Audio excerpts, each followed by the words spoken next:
Hello বন্ধুরা, আবার একটা নতুন ব্লগে তোমাদের স্বাগত জানাই। আজকে যে রেসিপিটা বানাতে চলেছি সেটা আশা করি সবারই খুব প্রিয়। আজ বানাতে চলেছি চিকেন পকোড়া, ঘরোয়াভাবে এবং খুবই সহজ পদ্ধতিতে। সবার কাছে অনুরোধ রইল ভিডিওটা দেখার ও শেয়ার করার। রান্না শুরু করার আগে প্রথমেই মাংসটাকে আমি ভালো করে ধুয়ে নিয়েছি এবং এখানে আমি 500 গ্রাম মতো মাংস নিয়েছি। তোমরা চাইলে পরিমাণ বাড়াতে পারো। এরপর প্রথমেই 2টো ডিম অ্যাড করে নেব। চাইলে আরও বেশি ডিম নেওয়া যেতে পারে, তবে আমি এখানে পরিমাণ মতো 2টো ডিমই নিয়েছি। এরপর একে একে সমস্ত গুঁড়ো মশলা অ্যাড করব, যেমন হলুদ গুঁড়ো, লঙ্কা গুঁড়ো, জিরে গুঁড়ো এবং পরিমাণ মতো নুন।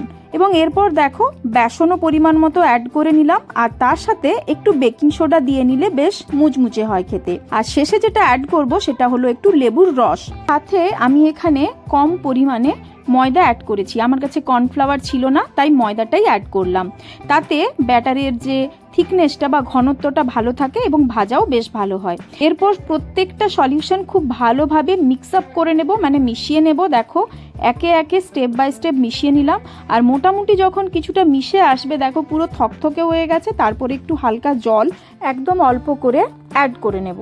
তাতে ব্যাটারটা দেখো খুব সুন্দরভাবে কাদা কাদা মতো মেশানো হবে, ঠিক এই রকম, না বেশি জল আর না বেশি শক্ত।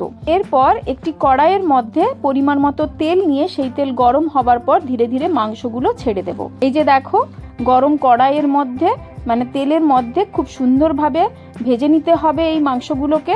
লাল লাল করে ভাজা হয়ে এলে ছান্তা দিয়ে আমি একে একে চিকেন পকোড়াগুলো তুলে রাখবো।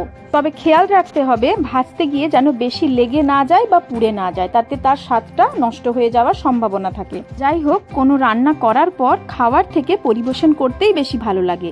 আর এই যে এরা 3 জন, আমার 2 ভাই আর বর শুভময়, ওরা যে তৃপ্তি ভরে খাচ্ছিল সেটা দেখেই যেন আমার খুব আনন্দ লাগছিল। ওরা খেতে এতটাই ব্যস্ত ছিল যে কেমন হয়েছে সেটা বলতেই ওরা ভুলে গেছে। তো আমি জিজ্ঞাসা করায় আমার মামার ছেলে রিক, সে বলল যে হ্যাঁ দারুণ হয়েছে। তোমরাও চাইলে রেসিপিটা বাড়িতে ট্রাই করতে পারো আর চ্যানেলটি সাবস্ক্রাইব করে দিও।